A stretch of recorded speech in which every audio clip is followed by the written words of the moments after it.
Bayangkan sebuah batu, keras, dingin, tak bernyawa. Pada suatu hari Rasulullah sedang duduk bersama para sahabat. Mereka berbincang tentang hari akhir, tentang surga dan neraka, tentang balasan bagi setiap amal. Wajah-wajah para sahabat serius.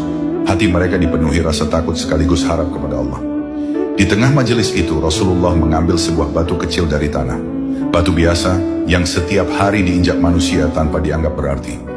Lalu beliau memandang para sahabat dan berkata dengan suara yang tenang namun menusuk ke dalam jiwa. Apakah kalian ingin melihat bagaimana makhluk Allah takut kepada neraka? Para sahabat terdiam. Mereka saling memandang. Rasulullah lalu melemparkan batu itu ke udara. Dan sesuatu yang tak pernah mereka bayangkan pun terjadi. Tiba-tiba terdengar suara tangisan. Bukan tangisan manusia, tapi jelas itu adalah suara rintihan, suara ketakutan, suara jeritan yang membuat bulu kuduk berdiri. Batu itu menangis, batu itu merintih, batu itu bertasbih dan mengadukan rasa takutnya kepada Allah. Para sahabat terpaku, sebagian dari mereka gemetar, sebagian menundukkan kepala. Air mata mulai mengalir di pipi mereka, karena yang menangis bukan manusia, tapi batu. Lalu atas izin Allah, batu itu berbicara. Dengan suara yang membuat langit seakan terdiam, batu itu berkata bahwa ia baru saja diperlihatkan neraka. Ia melihat api yang menyala-nyala. Ia melihat siksa yang membuat gunung-gunung hancur.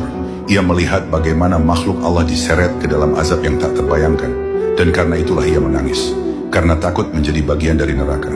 Rasulullah kemudian memandang para sahabat dengan penuh kasih dan berkata, Jika batu yang tidak berakal saja takut kepada neraka, lalu bagaimana dengan manusia yang diberi akal dan hati? Kalimat itu menghantam jiwa mereka.